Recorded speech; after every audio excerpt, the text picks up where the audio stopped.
Mama strength, Hercules, heart pure as gold in a vault. Hands rough, work to the bone, but never halt. She the sunrise in the cold morn. Warmth I felt, taught me the ropes, no excuses, dealt what was dealt.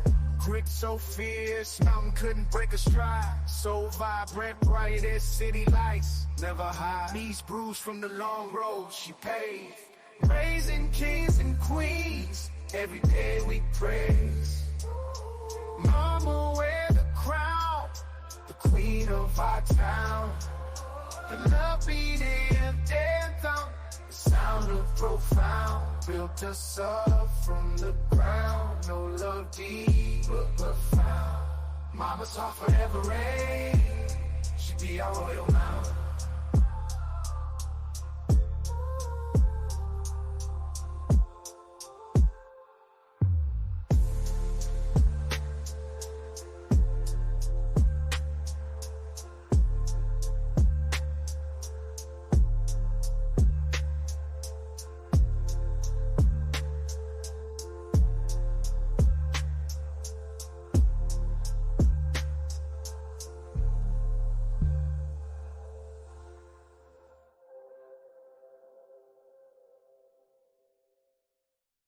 Mama strength, Hercules, heart pure as gold in a vault. Hands rough, work to the bone, but never halt. She the sunrise in the cold morn. Warmth I felt, taught me the ropes, no excuses, dealt what was dealt.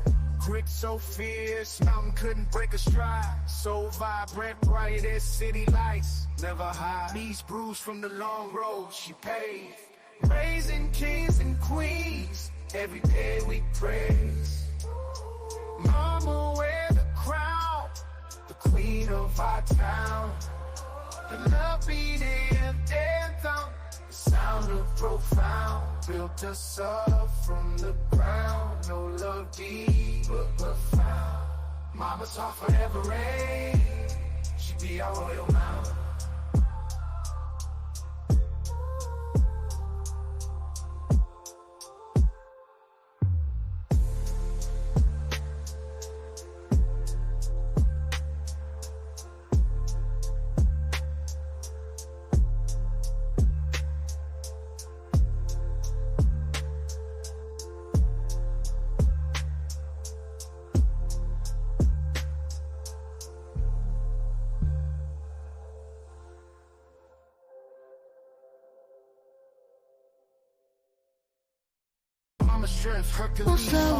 Time moves fast, in this dance we call the past. Mental health, a fragile thread, but we'll find strength, let love spread.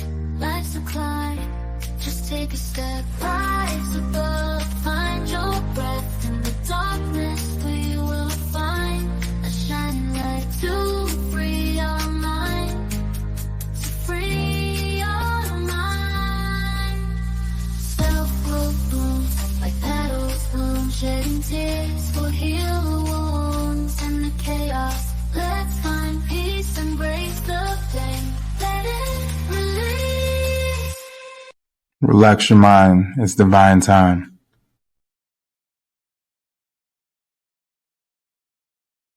Marco. Hello. Can you hear me, Eric? Hello. All right. We're looking good. Hey, welcome to the Divine Time Podcast, a space where we explore the depths of spiritual growth, life's most profound lessons, and the true purpose of love. I'm your host, Donnie Divine, and I invite you to join me on a journey of introspection and discovery. Together, let's explore the beauty of spiritual growth, the wisdom hidden in life's challenges, and the transformative power of love. Today, we jumping straight into it. The topic that I have today is, what is husband material? So with that, first thing I'm gonna do is just, I want y'all to go ahead and give a little introduction of who y'all are, and we're gonna jump straight into it, all right? It's okay, you ain't all gotta jump at once. All right. How y'all doing? My name is Cordell. I go by Dell. I've been married for coming up on 9 years. Yeah, that's about it. Okay. All right. Well, I'm honored to be here. First time on the show. I've watched it a few times. I'm Eric Robbins. I've been married going on 29 years. And I have 4 beautiful children, one preceding us in death, and I'm proud of all of them. And I'm glad to be here. Okay, that's what's up. I like that. I like that. You're so heartfelt. Aw. So again, boom, rolling straight into the topic. What is husband material?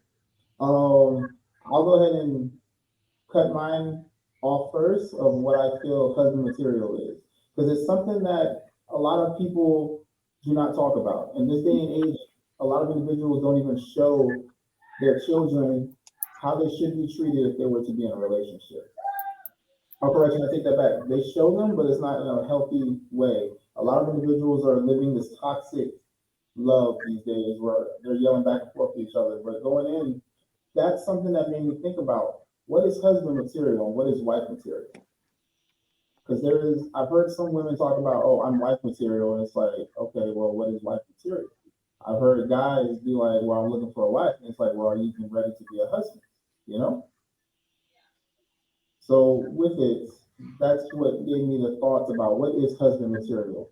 Me thinking about it, I feel like it goes and ties into being a protector for one. Because I'm like, if you're going to be a husband, you need to make sure you're able to protect your family. And I mean, even if that is just you have just your partner, you need to be able to protect both of y'all, no matter on whether it is physically protect y'all or financially protect y'all. While at the same time, I'm like, you also need to provide a space, hence the provider, provide a safe space for her to actually be able to come into her feminine energy and actually be able to do the things that she needs to do, to where she doesn't have to feel like she needs to be, how do I say this? I'm just gonna say a boss bitch, how they say it these days, to where they're like, oh, I don't need a man, or I can do it all by myself. And in all honesty, women do need a man. A lot of times they say that they don't. It's mainly because of the fact that they have not been put in a situation to where they can actually be, rather than having to take care of everything, try and pay their own bills while at the same time take care of the children, put food into the in the refrigerator, wash the cars, everything. And I see a lot of in this day right now, there's a lot of guys who are in relationships and they want to marry this girl, but all the guy does is really sit on the couch and play like 2K or NFL or something along those lines, and really is not doing anything. Driving the girl's car around, spending her money, she's going out working, and it's just like, okay, what does husband material mean to you, Dale? To me, whew, I think everybody was, or every man was created to be a husband. It is the willingness to change that turns you into a husband. Because no matter how you grew up, what you were faced with, any trials, tribulations, however you were prior to marriage, 9 times out of 10 you're going to have to change somewhere down the line in order to facilitate your household, in order to guide your wife, in order to guide your children. It's all about the willingness to change. But yes, I agree. The husband's got to be or supposed to be the provider. The woman is supposed to be the helpmeet, which they're just supposed to help the husband in areas where he may be weak, things that he may overlook. Yeah. I have other stuff written down here. Husband material, you need to be able to listen, hear, and understand what your spouse is saying, what your children are saying. That's just communication across the board. You gotta listen to people. Not necessarily saying other people are right, but still listen to see where they're coming from and try to see where you're weak at in your own life. No one's perfect. We all can change in some way, shape, or form. And what else? You also got to care. If you don't care, you're not going to change. If you don't care, you're not going to listen. Nothing else, all else fails. You have to care. That's my little tidbit.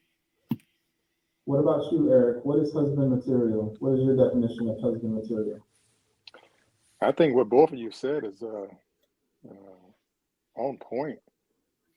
Not a whole lot to add to that because um, I can take all of those and add something to it, but I think when you come back down to it, all of it's the same thing. You know, being a leader, being understanding, being a spiritual leader.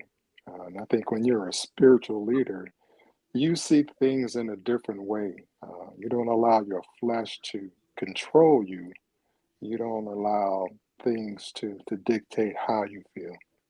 And that comes with growth. You know, as a young man, you can look at life, look at marriage in a way that uh, may not be the same way you look at it in the future. Like Dale was saying, you learn and you grow. So knowing that, I think if you can find a good mentor to lead you and guide you in a way that allows you to express the things you learned, uh, being able to adapt, uh, you can become husband material because that's not an easy job. It's not an easy job. There's a lot of expectations, whether they be uh, vocal or subliminal, and depending on how you see them or how you were raised, will dictate how you carry that out. So, not an easy job, but a job, and a job that I think everyone can do. You just have to be dedicated to it. You just have to be spiritually dedicated to it.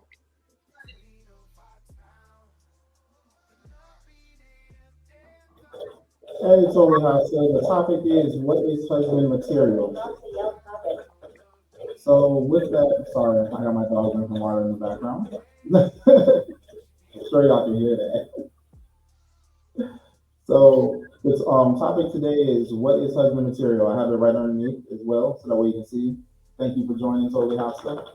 Now, with it, I like to just flow into conversation. What Totally off to yell from whose perspective?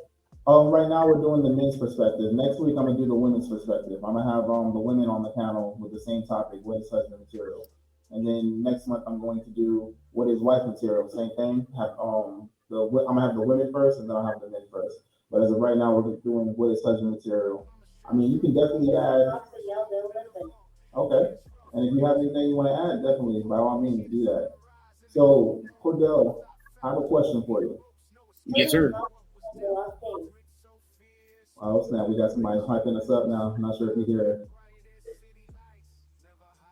A husband, when it comes down to taking care of children, do you feel that there's a way that do you feel that there is a correct way to raise children? If so, how do you see how what would be your perspective on raising boys and raising girls in society we live in currently? And I'm gonna ask the same question to you, Eric. That's a hot spot because that's a profound question right now. Of course, The crazy thing is the fact that I don't feel that there really is a right or wrong answer due to the fact that just like how in the military you served as well. Take the things that you feel would work for you, those in your pocket, the other things you leave out. With it, my biggest thing is I'm like, look, there is no instructions on how to be a husband, how to be a father. It's something that you learn as you go. So with that, it's like, look, there may be things that resonate with some individuals that they're like, okay, I've never thought of it like that. So I mean, with it, I ultimately want to hear your thought process and what, why you think like that, and how you think that will actually affect the children in this case for the question. okay. So for my boys, I try to instill in them that they're going to have to work. And I mean, whether it was today's society or back in the day, men had to work, and you have to work to provide. If you want something, you got to work for it. If you want that promotion, you got to work for it. And teaching them how to work is, whew, is crazy right now. So it's I don't want to say sink or swim, but trying to help guide them trying to help guide them and teach them why they need to work is difficult. I approach it with I've had to change my approaches over the years. I can't always have a strong hand. Sometimes I have to, nurture them and soften the blow a little bit. And I also can't do it for them, because if I do it for them, then they'll never learn. Today, especially where the society's going now, it's scary because with so many different viewpoints from wherever they're getting it from their friends, from school, from other people that they may just be around. It could be highly flawed. Oh, well, this person, they may come home and say, oh, well, this person did this, and so I thought it was okay. I'm like, no, that's not what I'm teaching you. You do what me and your mom tell you to do, not what somebody else shows you or tells you. For girls, I don't have any girls, so I don't know. I wouldn't know how to travail that situation, so I won't even begin to even try to. Well, let's say hypothetically speaking, you had a girl. How would you want her to be brought up in the? How would you bring in your best ability of describing? Would you raise her up in this community, in this society, as of right now, to where she can actually flourish to the best of your ability? I would teach her how to honor herself, honor her family. Don't follow behind people. Try to resist peer pressure. What else? I would teach her trades. Teach her how to, change a tire so she doesn't succumb to the I need a man aspect too easily. It's good that women know how to do some things on their own. But hey, you got your little bit of independence, but ultimately you don't need a man to how do I put this, to save you. You know what I'm saying?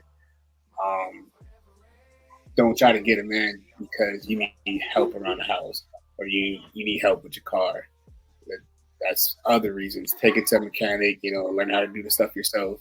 So that way your view of him isn't skewed if he doesn't know how to fix something. Does that make sense?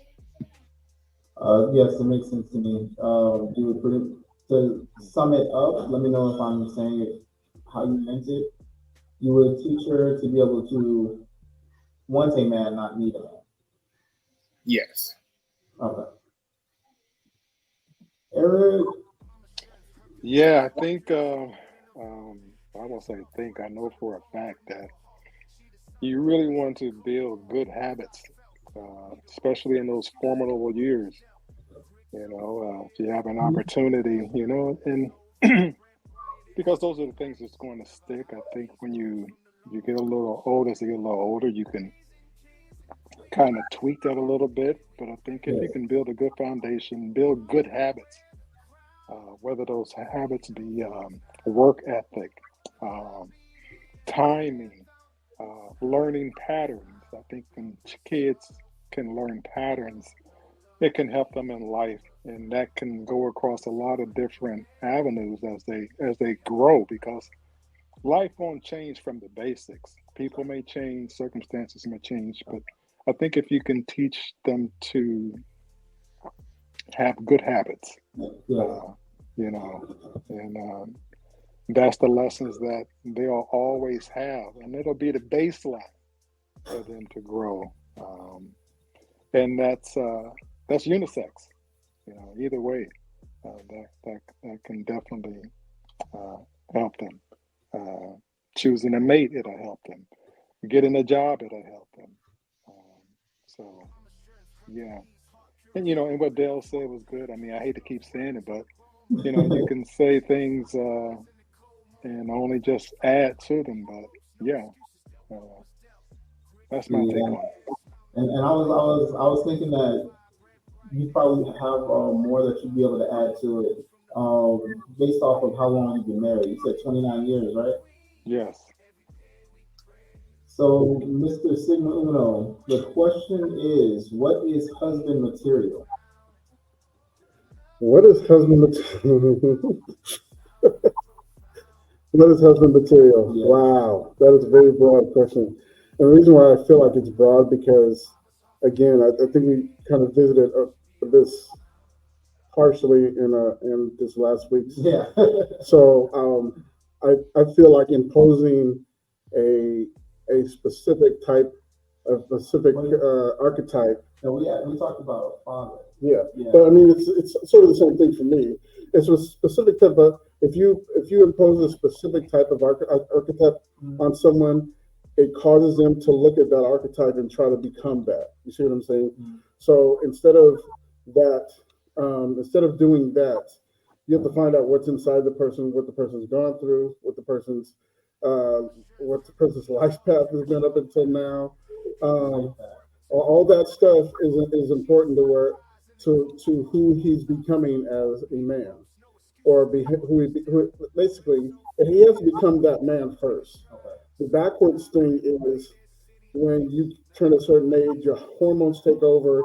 You go looking for a mate or a female, and then you get lost in doing that instead of finding yourself. So the important thing are standards. For me, it was again. I had my father. My father until I was 13 years old. So I learned some different things. There were rites of passages, all the rest of those things that I learned when I was growing up, fishing, hunting, all the rest of those things that was happening for me when I was growing up. So I wasn't so focused on relationship. So in order to begin to build yourself as a husband, you have to become a strong man. And what I mean by that is, who are you? I feel like that's a question a lot of people don't even Yeah. know the answer to, right now. Like if we were to ask, let's say, let's ask real quick. Eric, Yes. who are you? Who am I? I am a man of God.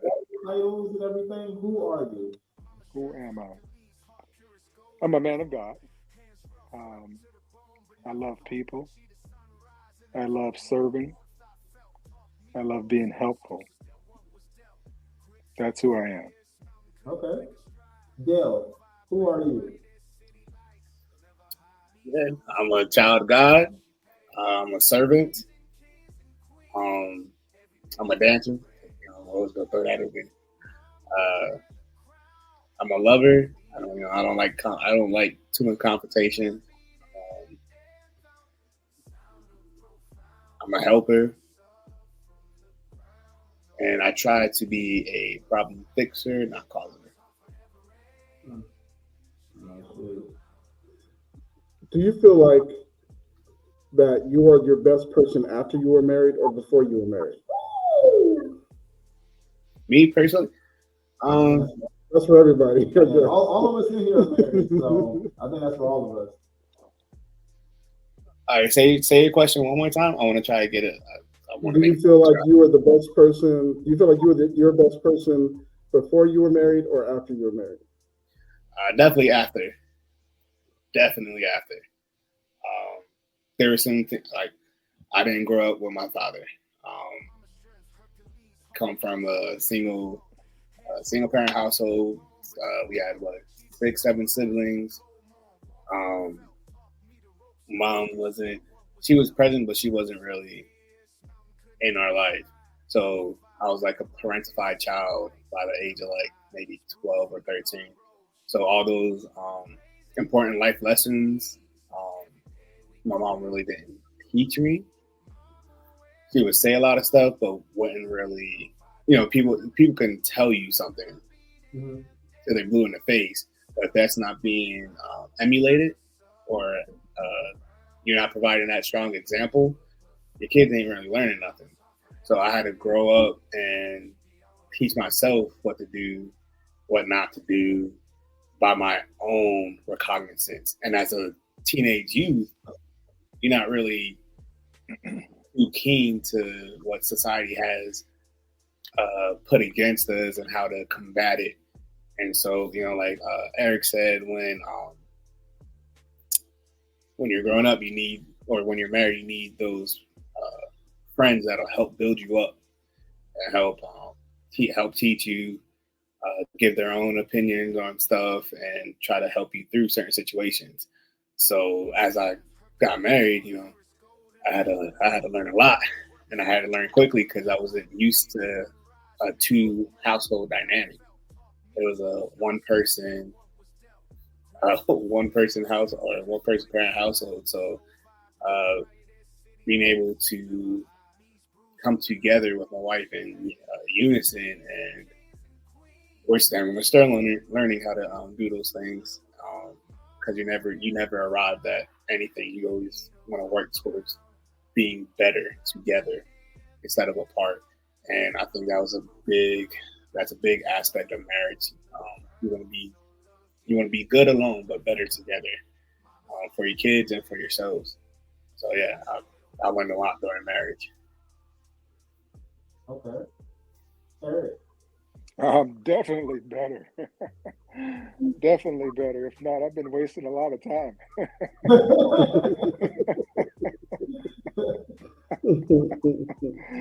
No, in all seriousness, definitely better. I mean, you learn so much about yourself, and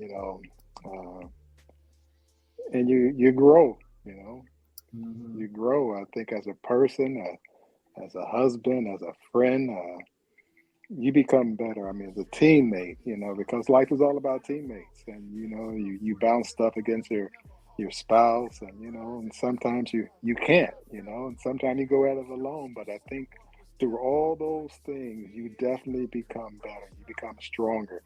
I hate to use the term being like water, but being to a point where you can get to the shape that you need to be in, but still be strong enough to erode a mountain, right? So definitely better. Yeah, I would definitely agree. I feel that I personally have gotten better, and I also have to throw in there as well. Depending on who your partner is, that can also sometimes make it to where you might end up getting worse. Because I mean, if you're with someone who's not healed, or you're with someone who uses their trauma as an excuse, that right there can wear down on you and ultimately make you a worse individual. Because then you might end up start turning into either a people pleaser or walking on eggshells to deal with the individual. You might end up mirroring their behaviors, just to try and find a way to connect with them.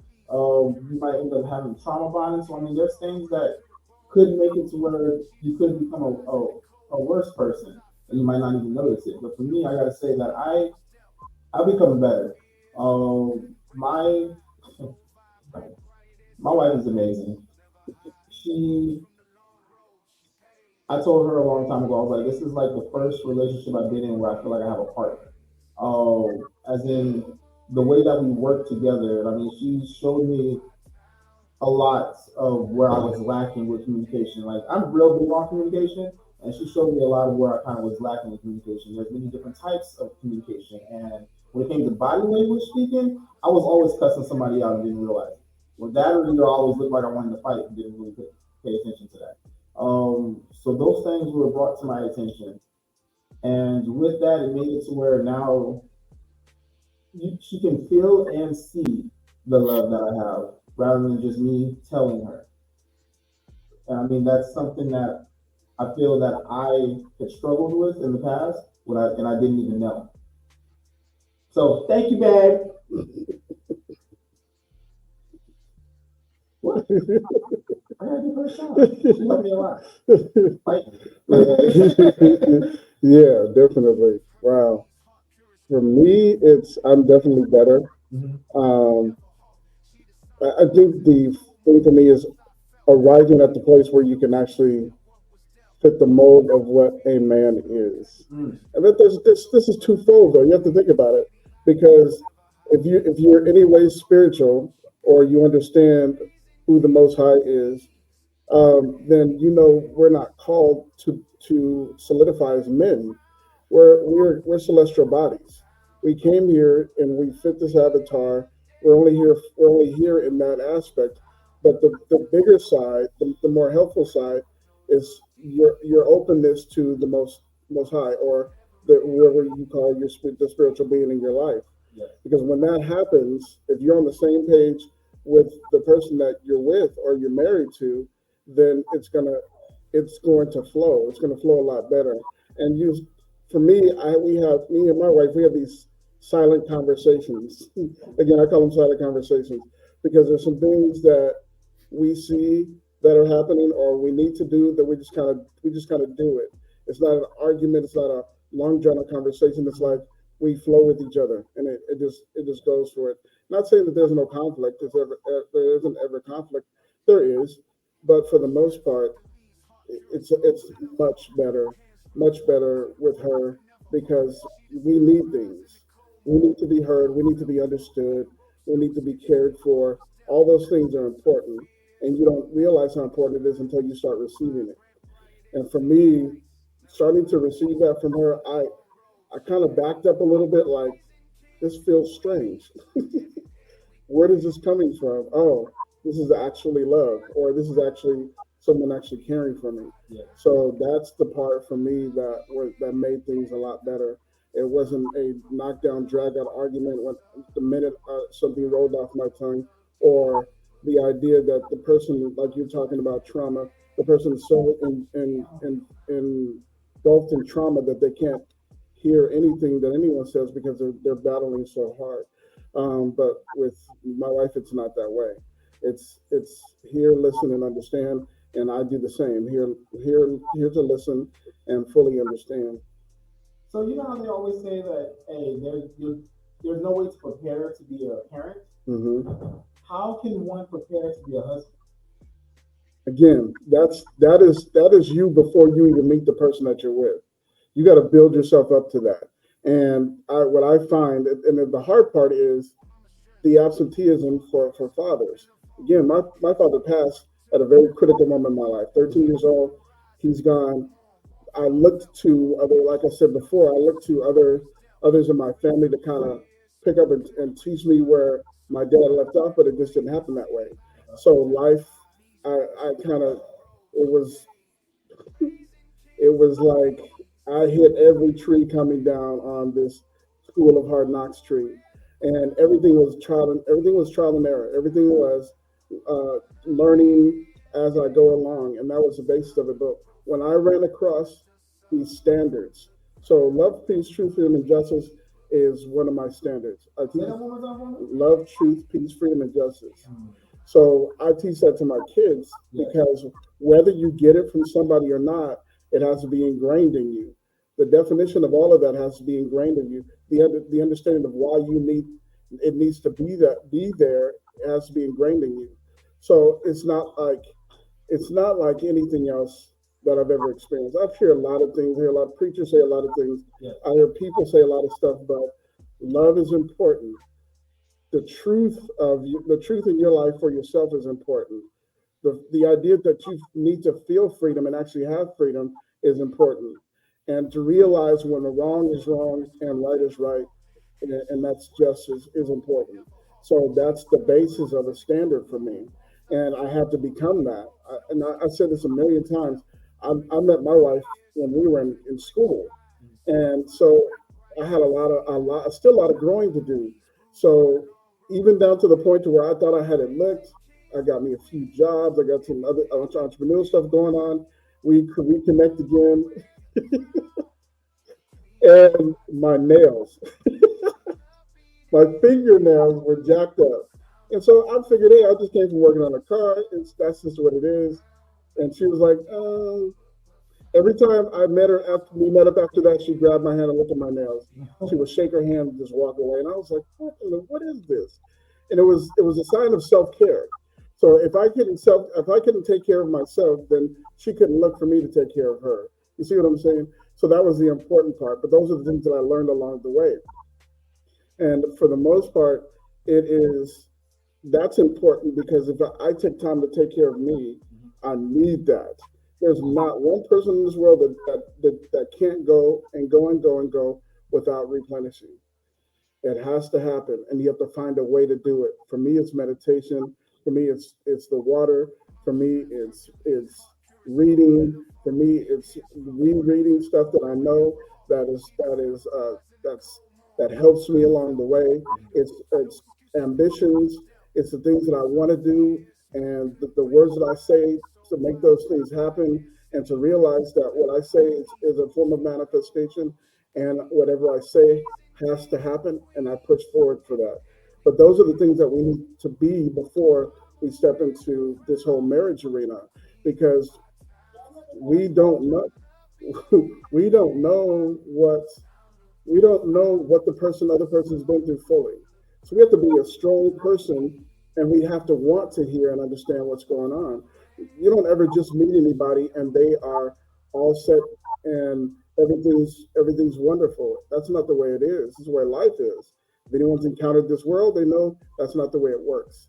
So we have to be strong enough to be able to hear and understand, and to be loving enough to, if she has gone through stuff, or if she's going through something, that we will be present there to listen and to understand. I heard the question earlier about daughters. My goal with my daughters was to do so much for them that they wouldn't need anything from anyone else, and to train them, train them up to where they, if you got any questions, you need to understand something. I mean, my daughters are amazing women. They're amazing women, and my younger ones are amazing young ladies. They're smart.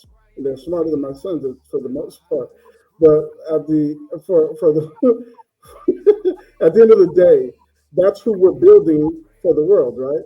So we don't want anybody to come in half-witted to date our daughters, do we? Hell no. No, That's not going to fly. it's funny you actually say that because Jay showed me a video earlier today, I think it was. Right. There was this guy I don't even know if I call proposing. So this girl asking her to go to prom with him. He had on like a do-rag, a white beater, and some basketball shorts. It was crazy because the dad was right there next to her. The dad had a look on his face like, get him out of here. For real. I mean, that's what we take over. So if that's the expectation for our daughters, then we should build ourselves the same way when it comes to who, if we're with somebody, fine. If we're not with anybody, they're looking at you. The daughters are watching you. They're watching what you do. They're watching how you talk. They're watching how you treat their mom. They're watching all of this. And whatever they're watching, they're going to eventually encounter, because that's the energy they're receiving from you. So that's, my belief is there is a strength and a standard, and there's something that I have to be strong enough to be in order to be with someone else. If you have yourself in an alignment, then everything's fine. Not saying that things don't go wrong. Not saying that when certain things happen. Yeah. One of the biggest things that gets me is emotional control. Yeah. As men, especially as a melanated man, as a black, we automatically are the aggressor in other side. So being a husband, or even trying to be a leader, you have to have that emotional control. Yeah. And that self-control as well, to make sure that you don't do anything that could possibly put you in a situation. Even if you don't do anything, you can still be looked at as the person who has done something. Right. How can one prepare themselves for possible conflict in relationships, and being in a relationship, being a man and wanting to leave, but constantly, constantly getting pushback? Let me ask Eric that. Give you a break real quick. I think it's important to always look at things from a spiritual standpoint. I think when you look at it from the spiritual standpoint, you take the flesh out of it. You take the ego out of it. You take those things that cause you to get emotional out of it. and it leaves you with the the um, the ultimate goal of doing right. It's not always easy, but it can be just a principle. You just have to have those principles, those good habits. So, um, you know, it may just sound so simplistic, but I think it's a challenge. It's a challenge. You have to practice. You have to develop that. You know, because a lot of times, you can get to a point where you be you can get your feelings into it. You Mm. know, and it don't take but a couple things to happen, and now it's going from a level 1 to DEFCON 4. So it's sometimes you have to allow for space between the response. Mm. Give yourself enough time to think about this situation before you respond, because it's so easy to be in a situation that it didn't really cause for that. I agree. From my first marriage, I I at the end of that marriage and going into a relationship after that is really when I grasped that there are big things and there are little things. Now with it, you have big things are things that where it's like, okay, cool. That right there could be the end of the relationship. So a big thing would not be there's dishes left in the sink overnight. I mean, if that right there will cause y'all into a relationship, I'm sorry. You It's something gentlemen, else. y'all need more time to yourselves. Mm. Y'all can just go ahead and marry the twins, okay? So but when it comes down to big things, that's something along the lines of like, I don't know, possible like, constant disrespect. Or, for example, like when me and my wife, we had a talk. We were like, okay, disrespecting each other, that right there will be grounds for breaking up because we both know what disrespect is towards the other individual. So therefore, if we do that, that's pretty much saying I'm done with you. So I mean, we have that ground rule right there. But a small thing would be something along the lines of we vacuum the floor like 3 times a week and it only got vacuumed twice this week. That's not going to be something where I'm like, I'm done, I'm gone by. Like, get out There's the another house type issue, stuff. right? Right. So I had to really understand there's big things and small things, and what may be big to me may be small to her. What may be small to her may be big to me. So with this, really coming down to understanding, this is where that effective communication comes from, how we talked about earlier where to be a husband, not even just a husband, being a man, you have to have effective communication. Because in order to convey how you feel to a woman, you need to be able to speak a language to where you know what you are saying and she understands what you are saying. Because as men, we're pretty direct. And with that a lot of times will hurt a female's feelings. Because the the way that they take it. We might not mean it in a bad way, but the way that they heard it was in a bad way. Right. What are your thoughts on that? For me, it's I think it depends on the person. Depends on the people. If the basis of again, you have to want to learn the person that you're married to, and that's not going to take a day. That's a lifetime. I mean, you can go through it for a lifetime. But if you are consistent with who you are, completely consistent, Yes. and you don't change, I mean, and I'm not talking about just routine.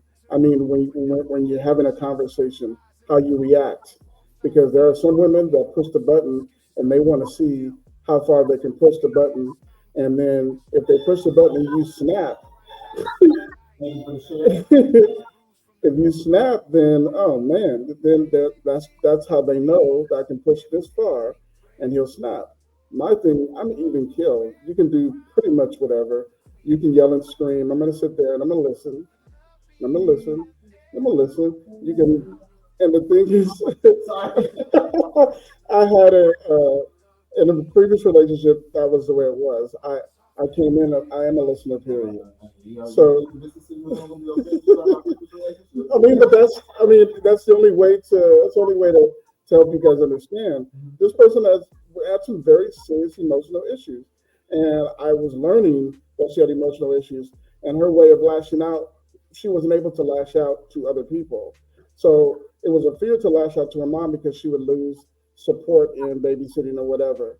So all of those things where I can't release this, Yeah. I can't say this to anybody. So when she learned I was a person that could take pretty much anything and I would still be there, then she went to town. You were the one that.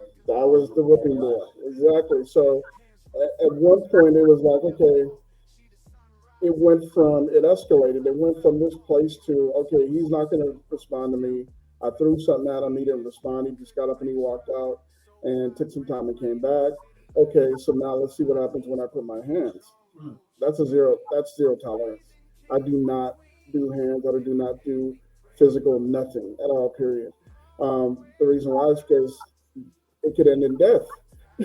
Literally, depending on emotions and feelings, it could literally end in death for either one of the people that are involved. So when it got to that place, that's where I was like, so sorry, I can't do this anymore. I'm a father to my children. I'll be a father to my kids, but this is not going to work out because one of us is going to die, and it ain't going to be me. So we got to move forward, move on, and we tried to agree to raise our children on the basis of a an equal parenting thing. But again, she's got some stuff happening with her emotions and how she deals with her problems that I can't deal with. Yeah. The night and day with my wife. It's not that at all, period. It's we talk. We talk and laugh. I find that with the previous, we couldn't talk and laugh about anything because it was always this anxiety about what are you laughing at? Are you laughing at me for some reason? Do I look funny? Am I fat? Did I gain weight? And I'm like, I did not say any of that. Where's this coming from? You see what I'm saying? I know that feeling. I had an ex like that. Right. You can be quiet, and she would come up with things that She feels thinks that you're thinking. and then have a response to that, and be sitting there arguing with herself. Right. Yeah, and that's the hard part. But again, depending on the caliber of person that you are, and I've known people that it's gone off the cuff. Look, I come from a family of men that on the dad side, he's like, that's zero tolerance. Do not put your hands on a woman at all, period. She can hit you with something, get up and walk out the door because you're stronger than a woman. So, but my other side, my mom's side of the family, Yes. they come from the tribe that if you put your hands out or if I tell you to do something and you don't do it, then it's like I'm your daddy and you're my child. That's the way they operate. And I'm like, hey, that's just not the way things are. But some people are subject themselves to that. And some people believe that I'm this dominant person and she's gonna do exactly what I say. If she don't, I'm gonna put my hands on her. That zero tolerance. Because it doesn't fix anything. It only creates a situation to where she's either completely submissive and she's gonna come to a place where she gets tired of it. And when the minute you go to sleep, again, the minute you go to sleep, you get that deep sleep. Life. Look, and look again. My mom's side of the family, women strong. It was seven. My grandmother had seven sisters, and we heard some stuff that they did when the men got out of control. While he was sleeping, she packed up the house, packed up the kids. She boiled a pot of grease. Oh my God! Exactly. Okay, gotcha. Mr. Nice Guy, can you hear me? Yeah, I can hear you. How you doing, y'all? Good. I'm putting you on the spot. So with it, the topic is what is husband material? So in your own words, what is husband material? Wow, what is husband material? If I had to define it, I can only speak from a personal place, and I would say what constitutes to me as good husband material is, God, it's ever evolving. It's nothing. It doesn't sit in a realm of complacency. I think it's something that's ever changing to be. And when I say this, I'm not saying it to be submissive, but it's to be as accommodating towards the relationship as possible without compromising oneself for somebody else. You know what I'm saying? And that's the closest. do not fall into a codependent relationship. Pretty much, yes. Not only fall into a codependent relationship, but not compromising who you are to become something that's unbefitting to yourself and the relationship as a whole. That's the So, important part. so you need to know who you are before getting into a relationship. Agreed. Absolutely, and vice versa, Yeah. because more times than well, about average from what I've seen, I've seen women fall into the same, type of mind frame, and I don't think Yeah. that's right neither. Mhm. I think marriage, and this is something it's probably spread off, but I think marriage is something that people do with each other to help them grow and become better versions of themselves. You know what I'm saying? So yeah, I'm just gonna leave it at that. I'm gonna leave it at that because I want to hear what everyone else has to say. I'm sorry. I don't want to. Yeah. All right. Well, we all gave our ideas at the beginning. I mean, you came in on Yes. color people time. Oh man, I came right at 7. I was right at 7. I said 7 Eastern Standard Time. So that's I what was here 4. at 7. What was you at? Because we was already started. What time is it there now? 8:04. Oh, mine says 7:04. I'm sorry. Oh my God. Oh my God. I was going 7 my time. I'm so sorry. Wow. Wow. It's all right. It's all right. Jesus, I missed it all. Fuck. You good. Hey, better late than never, right? But Oh man. I wanna do one thing real quick because Eric has got to go in a little bit. So with him, I just want to ask him real quick. What advice could you give to any? What advice can you give us from your 29 years marriage? Mm. Find peace. Find peace. Find your peace. Whether your peace is in cycling, whether your peace is in walking, whether your peace is serving, but find peace. Fill yourself up because you can't pour into anyone if you're empty. Ooh. I agree. Say that one more time for me, real quick. All right. Find your peace. Whatever that is. If it's being a good friend, being athletic, whatever it is, whatever you can do that allows you to be peaceful in yourself, self-love, self-care, because you don't have anything to pour into anyone if you're empty. Facts. Say that last part one more time for those in the back. One more time, Eric. Oh, was that not loud enough? No, it wasn't. Screamers to the heavens can hear. What's that? I said screamers to the heavens can hear. I didn't hear you. Say it one more time about peace. Peace. Find your peace. Find whatever it is that gives you peace. Whether it's physical, whether it's reading, whether it's praying, whether it's Zen, whether it's meditation. But you've got to find something that gives you peace, something that allows you to fill yourself up, to develop self-love, something that improves you on the inside, so that you have something to give to people. Mm. Respect. I love that. I like that. I like that. And I know that you got to go, so I'm not going to hold your time anymore. Thank you for stopping by, Eric. Really appreciate All right. it.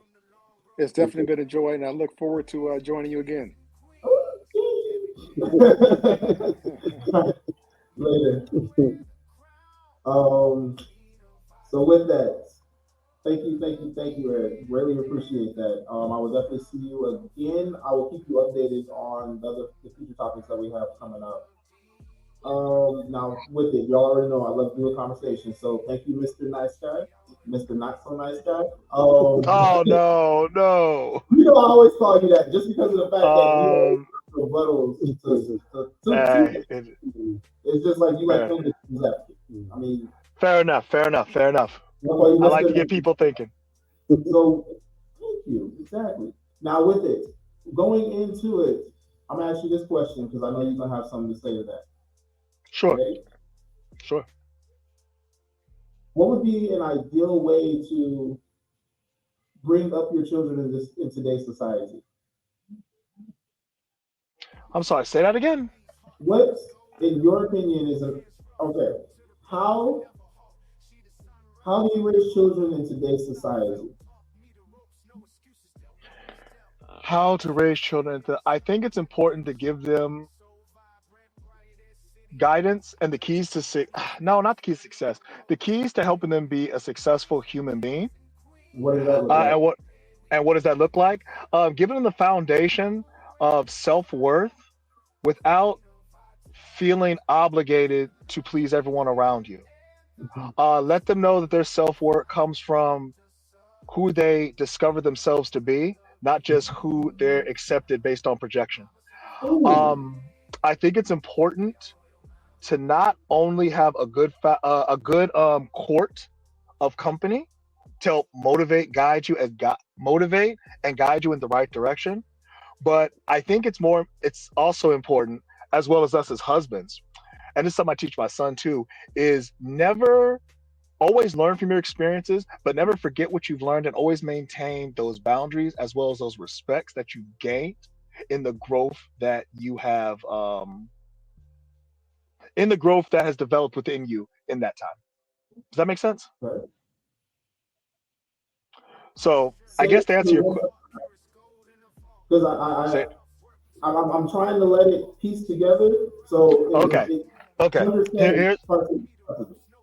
No, it's okay. Here's what I'm trying to say.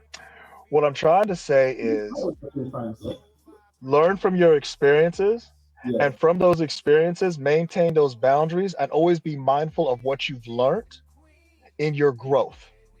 And the people around you, they should, just my opinion, they should serve as guidance as well as helping you, structure and maintain those boundaries. But other than that, they shouldn't be the reason for who you are. You know what I'm saying? So you need to have a good solid community or a good solid friend group. Community over friend group, because no offense, friends can be fickle, and friends can have their own agendas based on what you do for them versus what they do for you, and then it becomes this give and take. So I'm gonna say community. Yeah, I want to say something. So say something. It's not a complete rebuttal. It's more of a question. If your community, if you have your community, your friends should be in your community. And if they're not helping you build, then they shouldn't be your friends at all. 100%. 100%. But what I'm slowly learning in my experiences is that not everyone is worthy of my friendship. And I have to also humbly admit that I'm not always the best judge of character. So sometimes you got to be able to differentiate and weed out those people. And more times than not, usually learn the hard way, if you have a big heart like me. So I agree with you 100%, but I agree with you 100%. They should be part of your community. Because for me, community to me is common unity. So 100%. If your friend group has a common ground, because that's who you want to be your friend, that should be your community. Those should be your friend group to help build you up and not tear you down. I completely understand. 100%. People come into your life for a season, and you have to. Sometimes, you do have to let them come and then go. All right, cool. I thought you were cool. You turned out to be a fraud. All right, go about infiltrators. I call them infiltrators. I call them leeches. I call them leeches because they come, get what they need, and they quit. Yep. Hey, understandable. A dame by the same name. A dame by the same name. Got it. But if you're confident in yourself and you're comfortable with yourself, it's not really going to affect you too much. You're like, all right, go about your business. I'm still be me. This is still my friend group. You're not in it, so bye. Okay. I got a rebuttal for that. I agree with you 100%. So let me ask you this though, because this is for me, and this is for me to you, because I want to learn. So how do you deal with the idea of more times than not feeling like your friends are only going to be the few and the proud?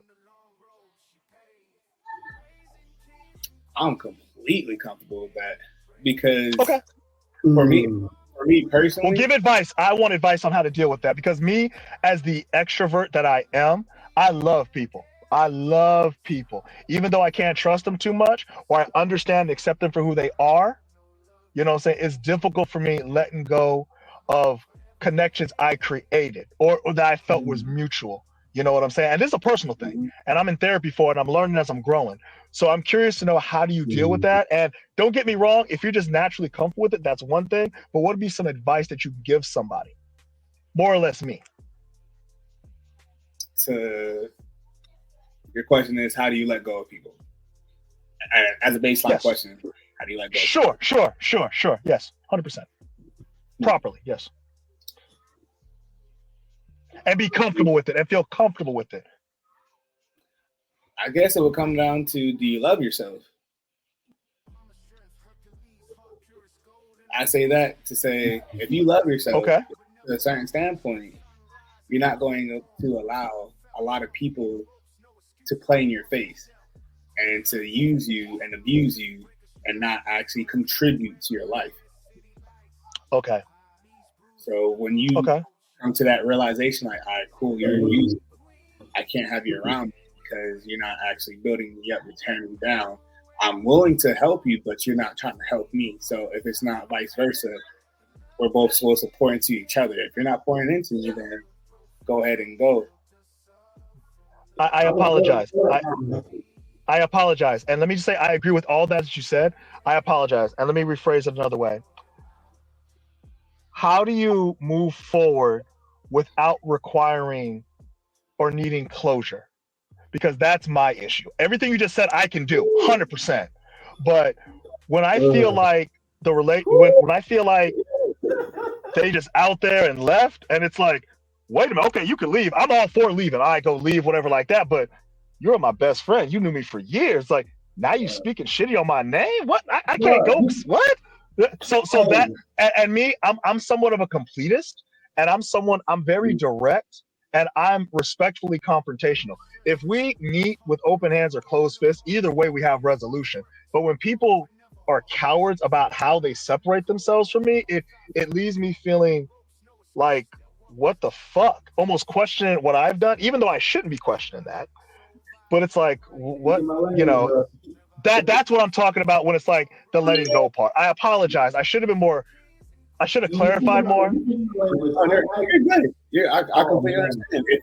If you require closure, then by all means get your closure, whether that be a conversation or a fight. Because I know dudes from firsthand aspect, when we fight, whatever issue we had, it's resolved.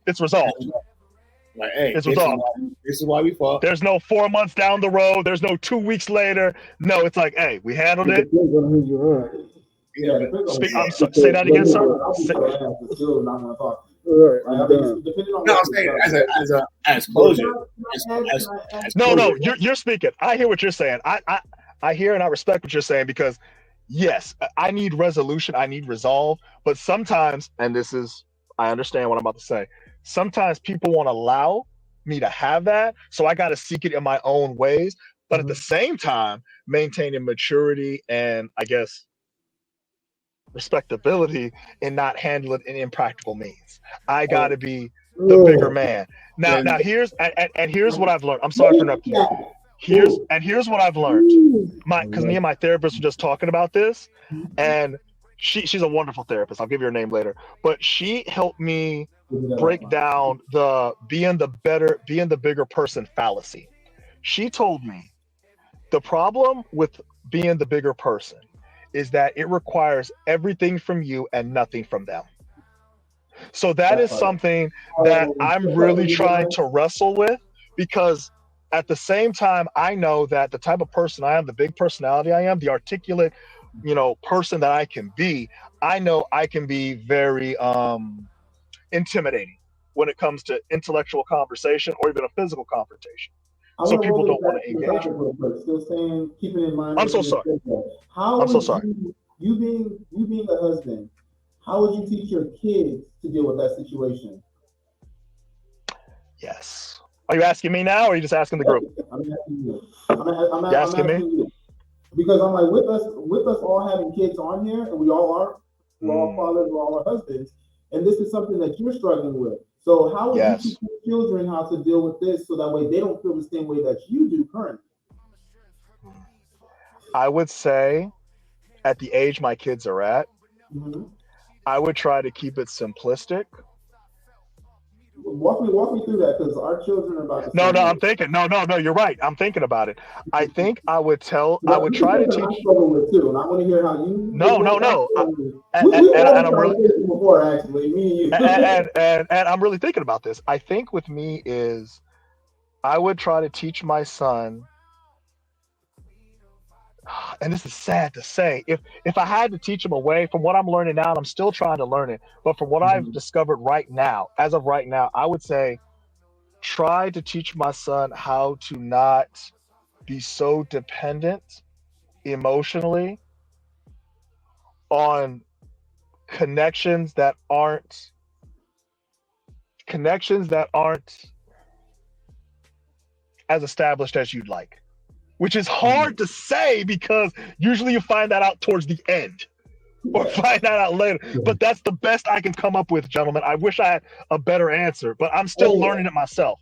I'm guilty. I'm still Mm. learning it myself. we said earlier, we were like, look, no, there is no instruction manual on how to be a husband and how to be a father, you know? No, no, no, no, no, no.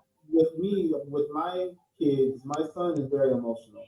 So with that, I would have to tell him, like, look, first of all, everybody doesn't act like you, everybody doesn't think like you, so don't expect everybody to do the things that you do. Just because you Yes, know you love hard doesn't mean that they do.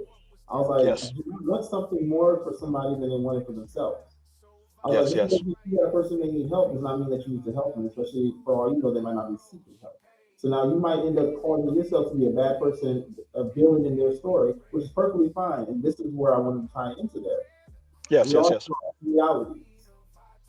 So if they see you as a bad person, but you know you didn't do anything wrong, stick with your reality. Do not try to merge yours with theirs to try and figure out what's going on.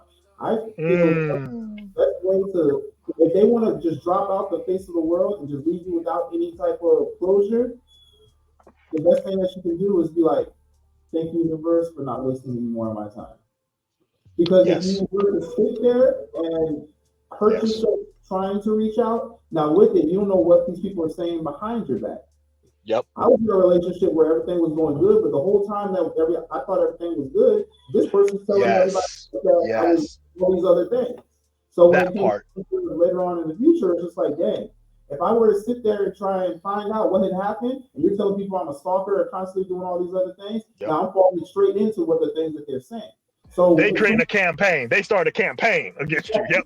but when it comes down to it, if they drop out of your life, it's because usually, oftentimes, they're afraid of confronting you on the things that they have done, or either they That think part and that part pisses me off so. because it's Therefore, like, if that is the case, they are taking projections and throwing it on you. So they remove themselves out of the yes, things that they are doing. So you 100%. cannot apologize to them for the things that they are doing. No, No, no. let's say something too. Yes, yes, by Sure, all sure, sure. means, Please, please go. please, please. Okay, I'm listening, and I have two sons that are teenagers now. But when they were growing up, my standard was this: look, everything about you needs to be governed in this place. This is where we need to be. The standard at that point was look good, smell good, be good. It ain't nobody. It ain't nobody's fault. It ain't nobody's fault. There's nobody's fault on how you carry yourself. Don't go looking for Mm, trouble. But if trouble come to find you, make give them a reason to walk away. Exactly. I mean, but this is the reality of it because they're going to encounter yes, all this stuff. yes. So my son in elementary school, I have one son that is a fighter. Period. Point blank. He protects his sister. He protects himself, and he's a critical figure. He thinks about it before it goes on. So when this particular situation happened in elementary school, they're on the back of the bus. He knows he took with his sister, make sure his sister's okay. This one little boy reached over, touched her hair. He said, "Leave my sister alone." The words were exchanged. He said, "Okay, no problem. Let's move seats." They moved seats. Right. He followed them. He reached out again, and if it was a knife, he would have lost his hand. Because look, I mean, I told the principal this, and I told the teacher this. I'm not going to tell my children to sit and allow somebody to put their hands on them because it begins to make them feel inferior. If I have to sit and let Yes, somebody feel on me, it it's a makes them psychological feel thing. Yep. right. It makes me feel like I'm inferior and I don't have any power. You see what I'm saying? So when it comes to the whole idea of raising them up or building them up, there's a village mentality that's inside of me. I was raised to see village. Period. Point Yes. blank. There was somebody Unity. there Yep. that if you were a fighter, they took all the kids that fought, and whether they were duking out against each other, that's what they were doing. But they recognized the traits. You see what I'm saying? So I had to sit and watch and recognize the traits in my children, who loved what? Who loved math? Jaden loved fighting. Walter didn't like fighting at all. Period. He didn't. I mean, but these are the things that I had to sit and find out about my kids. So now, when it's time to manage, when I know something's happening, I get a call from the principal. Your son did this. Hold on a second. Which one are you talking about? No, that's not his behavior. The other Right. thing that grinds kids or brings them down is when you go, and this is what I tell them. I said, don't have me come up to no school. I need the whole truth. Tell me everything that happened. Yes. Yep. If you don't tell me everything that happened, I cannot defend you. Yep. So when you come to me the whole truth, I have something to fight with. We get to the Yes. school and such happened. You're telling me my kid did this? That's not my kid's nature. No, not at all. He told me No. this happened. My kids and I have a conversation. We have a relationship to where they tell me the truth about everything. No, and I can defend them. They love to know that they're protected. You see what I'm saying? So these are all the components that the kids need in order to feel like I can come to my parents and say anything. I come and talk, and when it comes time for me to have problems with people that I thought were my friends, I'm gonna come and talk to my dad about it. I come and talk to my mom about it, and we're gonna figure out how to deal with That it. part. For the I most like part, that. when it comes to the place where when you have friends, when you have what you call friends, everybody is an associate. Everybody's an associate to me until I give them about 6 to 8 months, or probably a year, because you don't know nobody within a short period of time.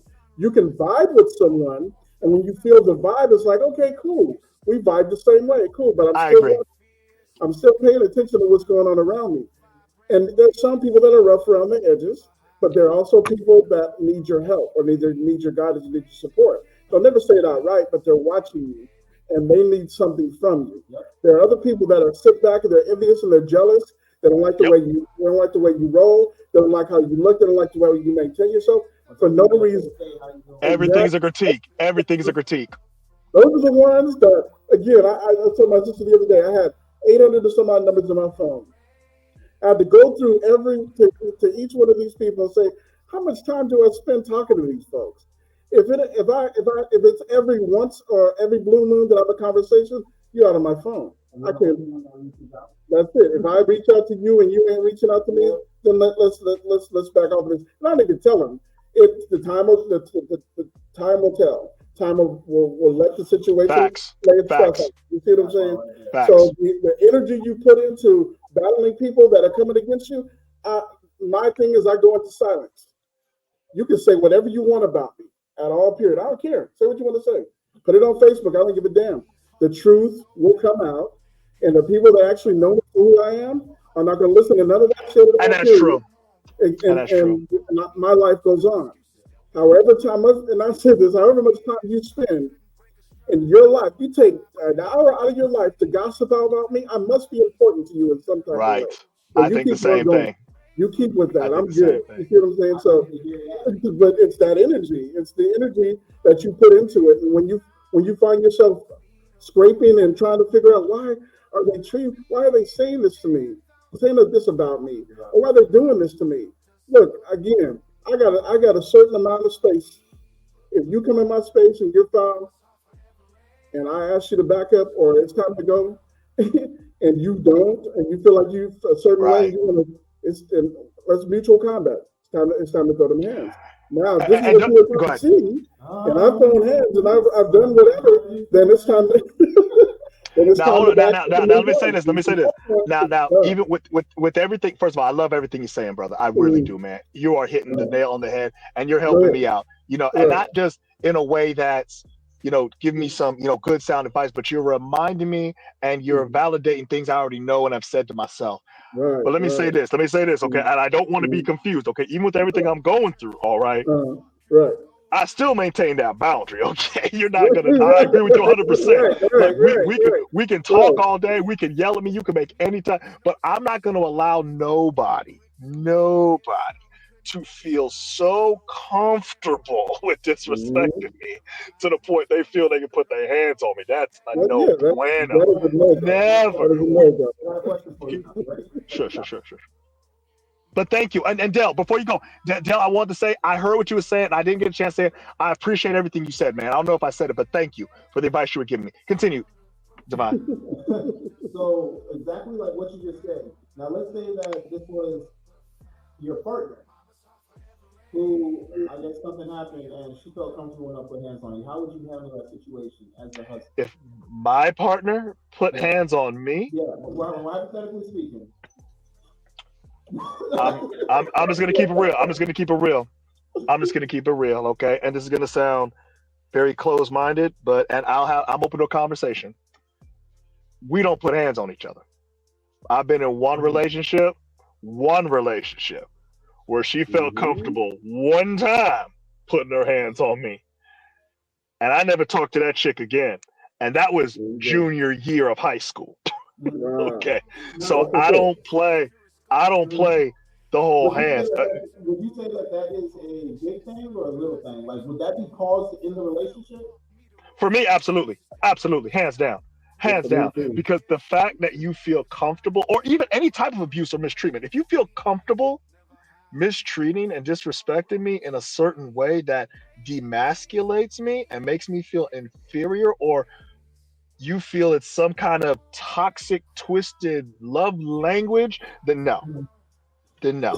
Because I'm not going to compromise. I agree. Because I'm not going to compromise my mental health to try to understand your toxic logic to make you comfortable in continuing to do what you do to me in the hope that you grow out of it. No, a zebra doesn't change its stripes. A zebra doesn't change its stripes. It never changes. And people, and after. Go ahead. I'm sorry. Go ahead. No, I was going to say, and people more times than not when it comes to adults, and I think me and the brother have talked about this when it comes to kids versus adults.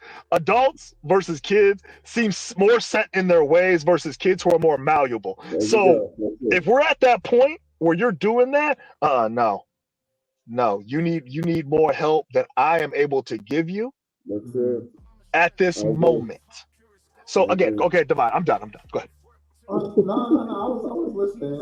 He said you need more help than I can give. And I agree, because I've been saying, when I tell you, I agree 100% with you, because I was in the same type of situation. And that's a no-go, 100%. Because if you engage, it's a self-respect. If you engage, it's a stereotype for one. Yeah. It's a stereotype that I don't want to feel at all, period. But for one, when you engage that and you decide, hey, this is what's going to happen, 9 times out of 10, regardless of how hard she hits you and how much marks she left, you're still getting carted away. You're still the aggressor. You see what I'm saying? That too. All that stuff is happening. You've opened up the door to some stuff that you never really wanted to deal with. And then your whole life starts pitfalling, because once you have that on your record, it's a done deal. And let me add this. Let me add this to the conversation of assault and abuse. Okay. Mm-hmm. That shit is a fucking conscious choice. And here's why I think that. Because I suffer, and I'm opening up because we're all men here, we're all adults. Mm-hmm. I suffer from anger issues, that I've managed over the years. Okay. And I've been happily married 15 years. And my wife has seen my anger sprinkled quite a few times. Okay. Now I'm someone, I like to hit walls and shit. Okay, I'm that type of angry person. Okay, I do. I admit it. I hit walls. I hit walls. I break. I've lost my lease and my deposit on so many apartments. It's ridiculous. But besides the point, the point is that, and I told my wife this, and my wife knows this, and she'll probably say it herself. My husband will hit everything in this house, but me and the kids. Everything in this house. When I used to hit stuff, I haven't hit nothing in 6 years. But seriously, No, seriously. But she knows.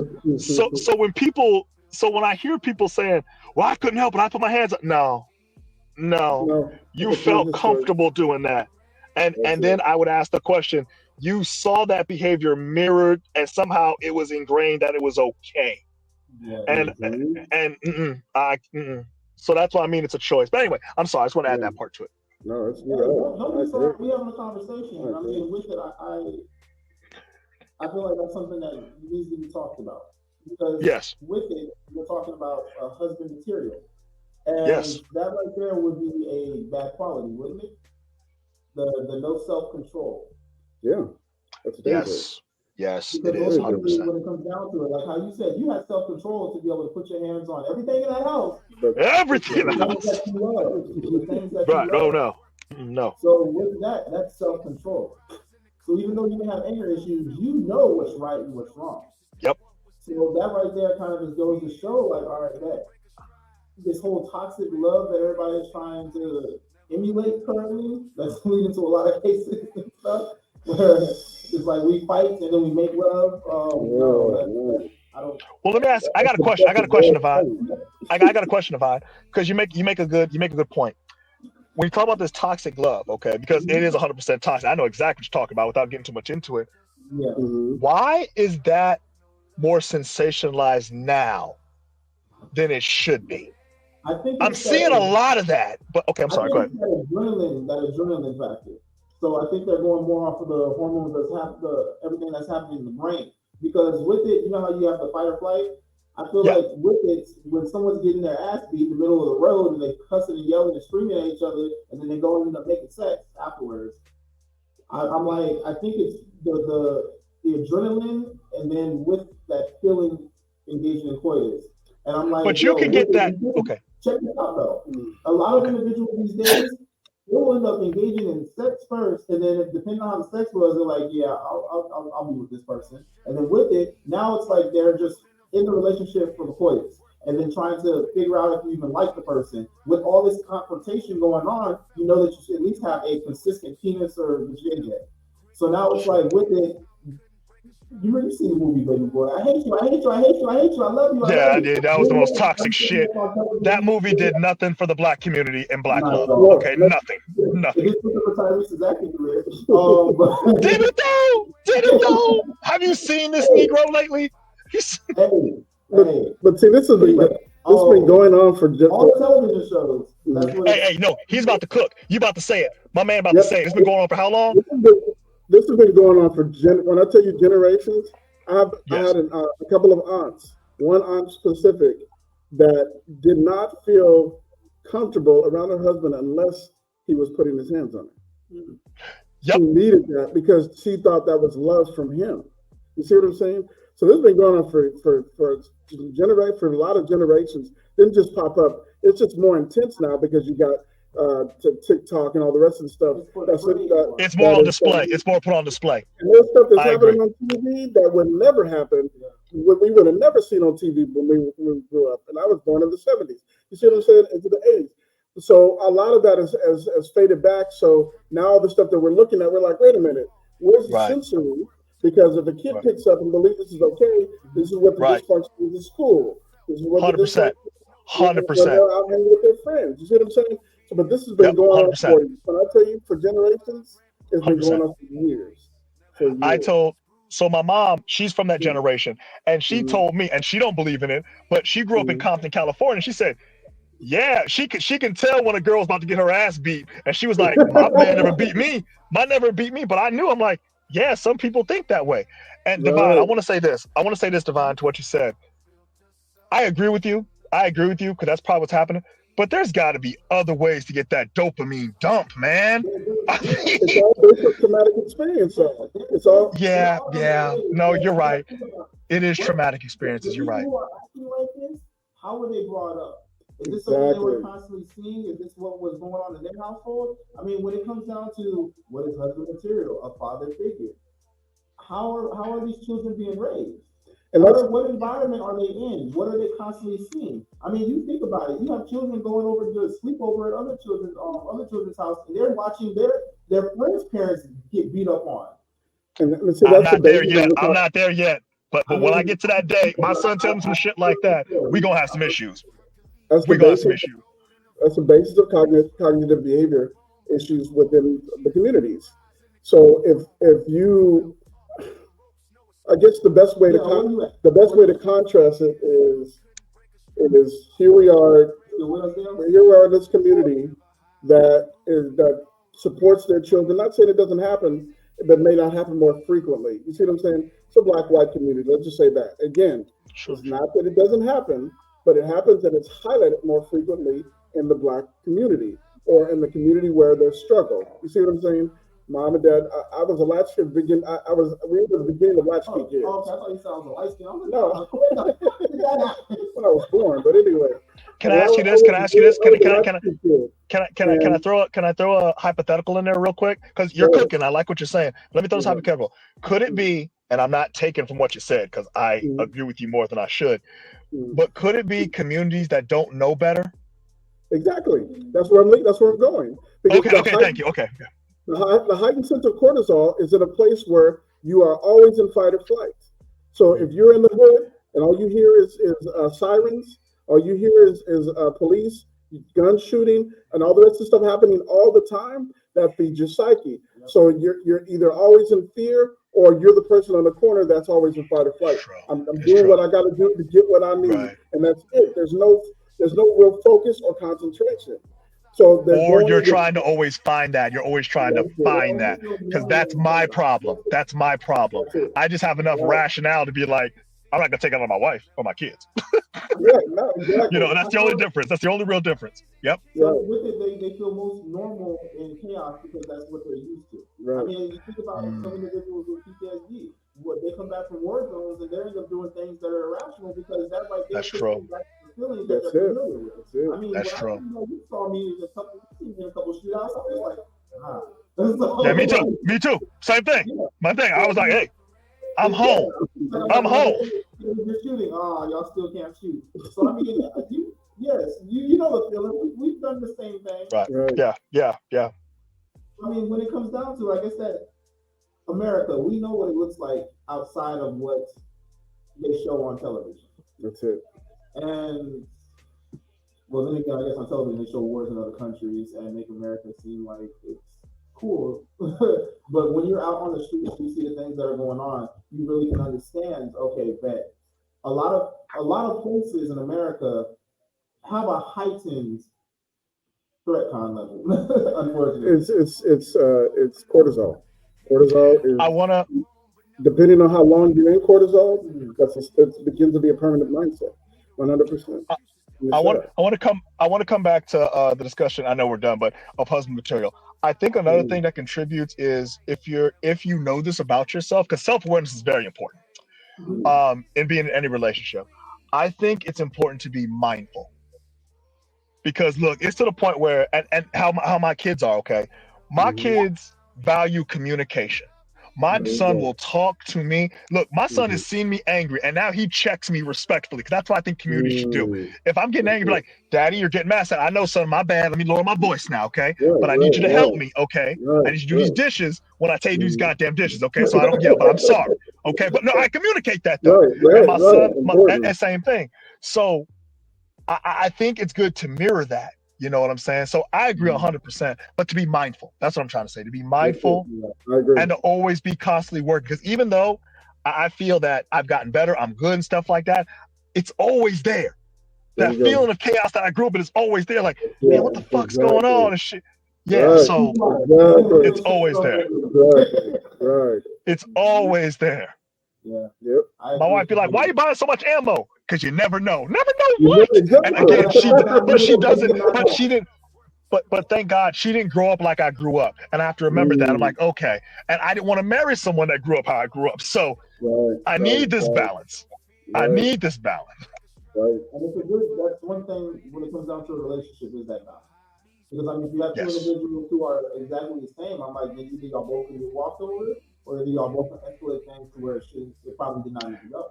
Right. And you can't do that. You can't have two broke motherfuckers with no jobs because y'all lose your temper. You can't. There you go. But I will say this. Yeah. I will say this. Me and my wife love each other so much, and she knows how much I love her.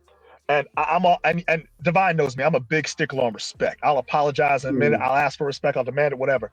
So there was a situation, and my wife's white, but she's starting to learn, black nuances and sayings and stuff like that. So I can't trick her ass no more. So it's funny.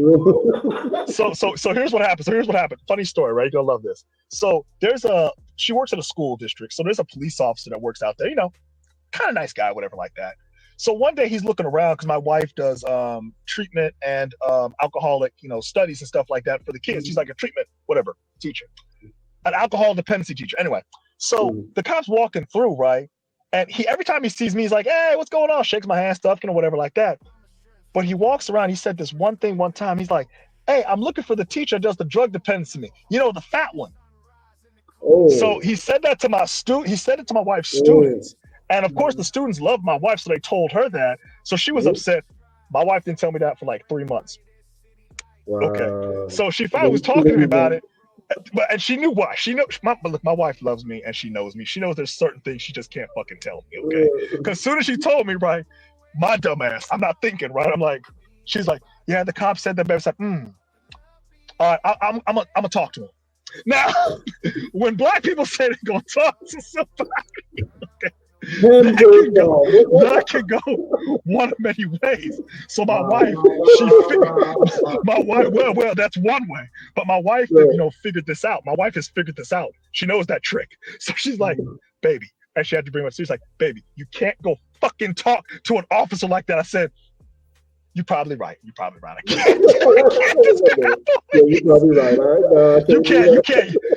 I mean, but I was sitting there like, "Yeah, I'm gonna talk to him real quick." You'd be wise to do that. I probably end up in jail.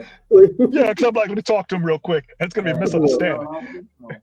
I told my wife, I said, "I just want to talk to him, but I want to be so passionate about talking to him that I want to make sure nothing's in his ear. So I'm gonna shake him real quick to make sure he hears what I'm saying." If he's in a squad car, I'm gonna try to get him out of his car because I'm so passionate. We joke about it now. We joke about it now. But she knows me, and she's like, So I had to calm myself down. I'd be like, "Man, I really love my wife, and this, like you said, it's adrenal dump. It's like this dopamine. Like, I need to stop, man. I'm 40 years old now. I can't be out here." Shaking people down like I used to. Those days, I grew up in Oakland, California. You knew something was getting ready to go down. You got bond money in your pocket. You had to go toe with somebody. That's the way it was. Yeah. But but I think that's what come back to marriage material. I think those type of relationships, especially in happy marriages, it's a give and take. It's a fair exchange. You both learn and grow from each other. My wife has been, and I'm not trying to boost her up, but my wife has been so crucial in my development and growth in who I am versus who I was. You know what I'm saying? I realized that I have certain anxieties as well as PTSD just from being a black man in America that I didn't even realize. Like my wife, the first 5 years of our marriage, I realized I had anxiety and PTSD walking home with groceries. Because I grew up poor and I was worried about getting robbed and take my groceries and take away. I earned this, and I'm like, wait a minute. And as silly as that sounds, y'all, I had to really make peace with that. I'm like, damn, you know what I'm saying? Like my wife's like, "Baby, why are you carrying a roll of quarters when you're going to go shop?" I'm like, "Well, because in case I'm." But I was like, wait a minute. No, but look, that is the reality of where you grew up. Same right. thing. You know what I'm saying? So I had to unlearn a lot of things. My wife said, "Hey, babe, we're going to spend $200 in groceries." I'm sitting there thinking, you know how many ramen packets that is? How many chocolate milks? How many Kool-Aid? I'm not thinking nutrition. She's like, "We need flour and sugar." Flour sugar for what? Just buy these Tostitos pizzas. Again, she's taught me so much. You're laughing, but it's funny. But it's true. She's taught me so much. One of the reasons I got out the bouncing game was because, baby, you're a private investigator now. You got credits. You got Latique. You can make money. I'm like, yeah, but these streets, but the streets are calling me, baby. She's like, what are you talking about? And I used to say shit that white people don't understand, but black people will. She's like, baby, why do you feel you gotta be out here, in these streets like that? And I said the most hoodiest shit in the world. I was so embarrassed, but it's all I knew. It's like, baby, it's in my blood, baby. It's in my blood. Now, only black people understand that shit. Well, I think it's a part of. I honestly think it's a part of being suppressed because, again, back to the village setup. Yeah. There's energy that there's some kids that need to get the pinned up energy out. I have a nephew that is just he's a fighter. Period. Okay, Yes. so put in martial arts. He's still got Yep. this fight in him. He wanted this fight, Yep. and I'm like, Yep. where did this come from? So I'm Yep. reading and understanding rites of passage. I'm reading and understanding how the village was set up. How there was Yep. a person there that recognized what was in the kid. Pull him to the side. Okay, I'm gonna work with him. Bring him to me every day. I'm gonna work with him to get this pin and banger out and to hone this so it'll be okay. All of that is gone. So Right. I do youth support for youth and young adults. So that I haven't had this conversation multiple times. So my question is, what level? How do you deal with this anger that you know you want to release? I can answer that. I can answer that from okay. Anger, but you just can't. And how does it make you feel when you can't release it? Well, how I deal with it is, I have outlets. I still do martial arts. I'm in MMA right now. I find outlets, to satisfy that, positive outlets, like again, martial arts, or I'll play video games, or I'll train with my son, or I'll roughhouse with him a little bit, help him, stuff like that. I always give guidance, and I always keep in mind that, here's what I mean. Whenever I use my outlets in a positive way, I always have a balance. I always shake my opponent's hand, laugh with him, stuff, and realize that this opponent that I'm chosen against is not my enemy. And once I've established that every opponent is not my enemy, it helps me establish a certain level of peace and remedies a lot of the trauma that I was brought up to believe. Sorry, it's all dark, my thing. Now, to the second part of what you said, I think you said, what do you do for remedy? And what was the second part of the question? You got a second part. What basically, and you explain that. What do you do? What do you do to release that anger? So, no. I'm sorry for interrupting. I'm sorry. The second part was, how do you feel when you don't? And to answer that question, exactly. I feel irregular. I feel I feel unsettled, and I feel like anxious. I do. Yes. Almost like, and my wife says, almost like withdrawals. Yeah. Like, oh shit, you know what I'm saying? That's it. I'll end up running myself. I'll end up spiraling myself into depression, or either like randomly, I'll end up having like thoughts go through my head. Hey, I had a comment. She said you answered. Good for you for recognizing that. For me, it's if I have like a thought go through my head, and it'll take me back to what the situation that had happened. Me too. Self-destructive. Very self-destructive. Yep. Saying things that I could have said at the time, and I have to remind myself, like, you know what? They're trying to draw my energy, whatever. I ain't dealing with this, and I gotta like get myself out of it. But I mean, I know this. I'm like, if I don't get it resolved, kind of like going back to the very first question you asked about not getting that closure type deal. That was like going through my head, or either I'll end up walking myself into depression, thinking about all the things that it could have been, but I don't have an answer for it, so I'll never know. So same here. Yep. That's how I sometimes would go, but I'm working on that. As well as I. But let me add another thing to that, because my sensei used to say this all the time, and I think it rings true to what we're talking about. My sensei told me all the time, peace is the enemy of memory. There you go. So whenever you dwell on shit, yes, it's like you have no peace in it. So that's exactly, I have to remind myself that all the time, Divine. So I know exactly what you're going through. Because, man, I should have handled this way. Why didn't I handle this way? Am I inadequate? What the fuck? Why do people keep doing it? You will go down this mind tunnel. There's a thought of what is wrong with me that these things keep happening. Because you don't want to be caught off guard again. It's a way of self-preservation. And yeah, I do the same thing. Yeah, To get I the do the same garlic thing. pudding. I do the exact same thing. Yeah, The you still there? exact same. Yes, My sir. bad, Dell, man. We've been just talking I'm over sorry, you we and didn't stuff. put My the bad. conversation. Nah, If I ain't trying to help. you have a conversation, you just like, Yeah, I know, man. My bad, man. Listen, I wait for the floor to be clear, then I inject. oh All no, right. Go ahead, we have go a ahead. conversation unless you say something. Yeah, just jump in. You shut up when you say something. Other than that, it keeps flowing. Hey, listen, gentlemen. Stay on the phone. I gotta say, I'm at an event. I'll be right back. Just stay on the phone. I'll be right back. Of course, Mr. Dill, you's up there. What you got to say? The floor is yours. No, I mean nothing. I mean, see, it's what you said before. If you have so much information coming to you, right? Yeah. You can't just start talking until you process all of the information. If you don't have a clear, concise understanding from your own viewpoint, you shouldn't talk yet. So I just listen. Okay. Understood. Yeah. But yeah, this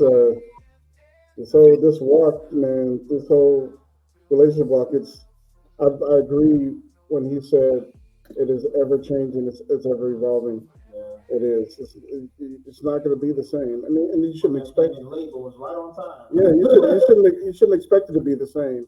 And again, it's always something that you can learn. And even when we don't talk, I'll ask, hey, what's going on? Tell me how you're feeling.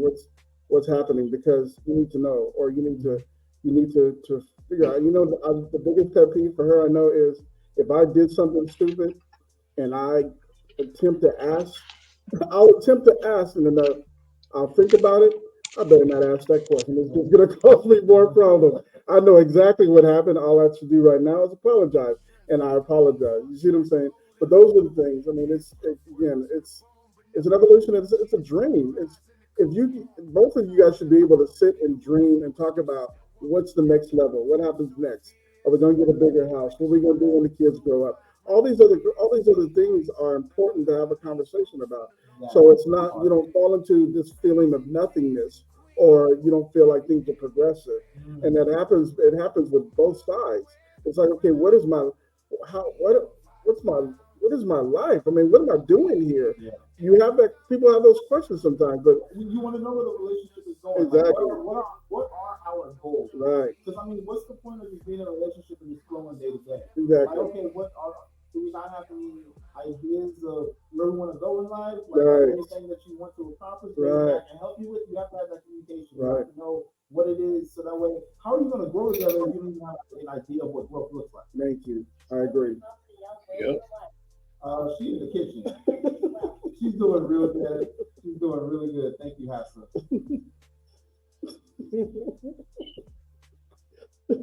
There she comes. Doing her little walk.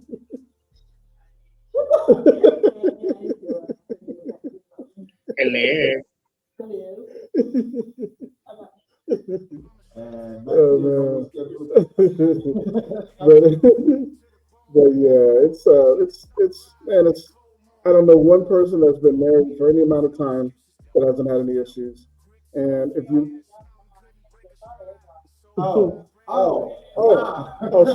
she's in the okay, here she comes. I know you're talking to me. Dang, excuse us. The eye rolls are great.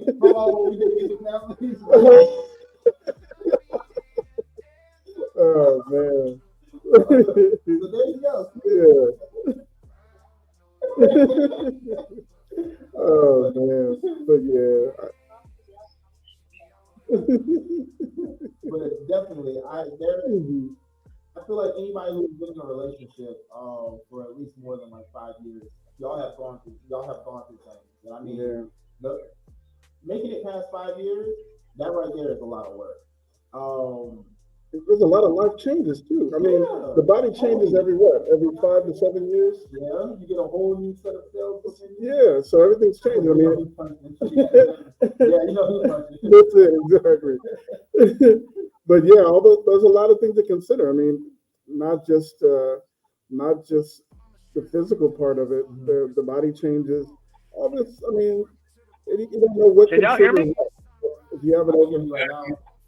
Y'all can't hear me. okay. I hear you right now. I don't We think y'all can hear can. you. Oh, you can? Okay, my mic was like fucked up for some reason. I was talking the whole time and no one heard me. Oh, you didn't? Okay, we didn't hear you. We didn't hear you right now. We didn't hear you I right was now. agreeing with you. Like, yeah, 5 years, man, and you keep growing. People don't Right. stop growing after they get married. You know what I'm saying? They still Right. learn stuff about themselves. Yeah. So yeah, And I mean, all right, cool. Speaking, since we're talking about the growing and the growing together aspect, when y'all do have confrontation, how can you heal and grow from that? Oh man, it almost has to be an instant thing. I mean, I'll say it's instant for me because I can't go to sleep knowing she's angry or upset. You can't. If you go to sleep on that, look, your mind begins to play tricks on you as you're sleeping. Yep.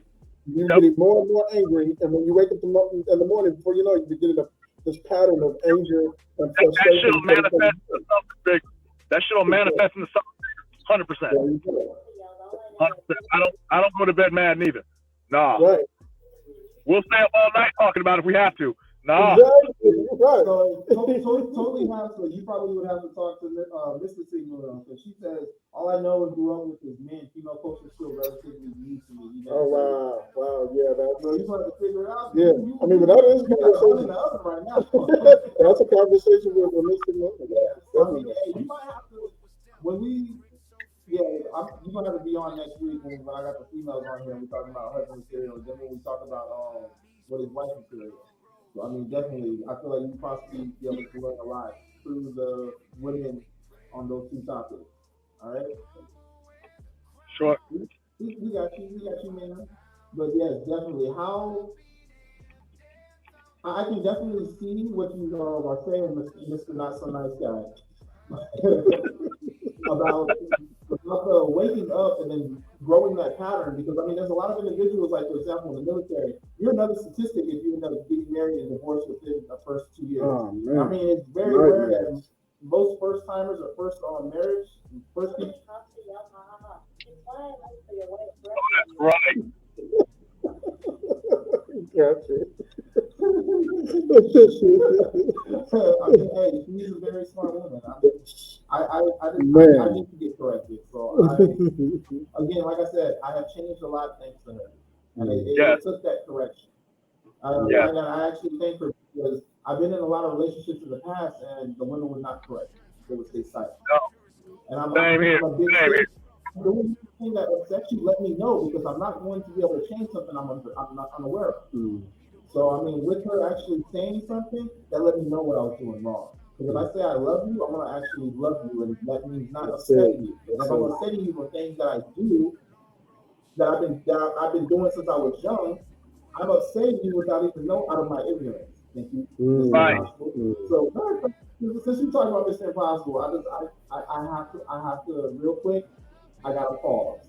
So with that, I give him a big shout. Thank you, Mr. Impossible. Talk That Crap. Y'all check out his YouTube. He got a podcast as well. It's called Talk That Crap. One man spits a lot of esoteric, spiritual, and he will get you right and feeling a different type of way. He works at. I met him at one of my old jobs, and now he's been to many different stores, and all the women there say that he's their work husband. So this man right here, he has knowledge on knowledge on knowledge. I mean, I don't know where he get it from, but it's definitely from the divine. So with that, big shout out to my homeboy, Mr. Impossible. I give him love every time because, in all honesty, he's one of those individuals that keeps me going, and another reason why I do this podcast for my mental.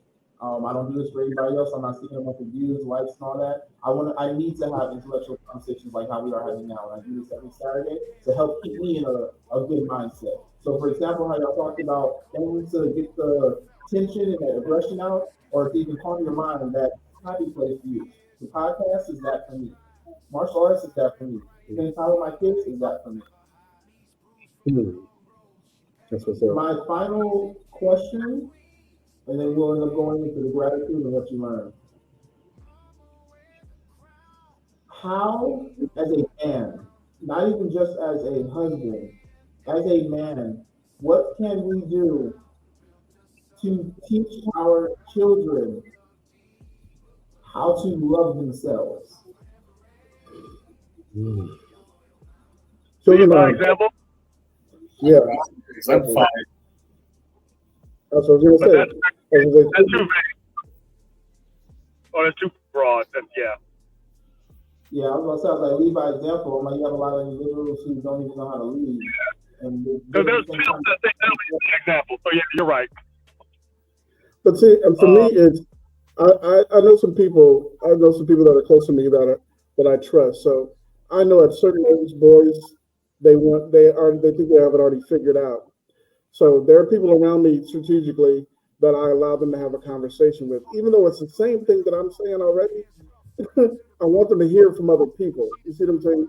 So they'll know that, hey, somebody else said that, whether they remember it was me or not.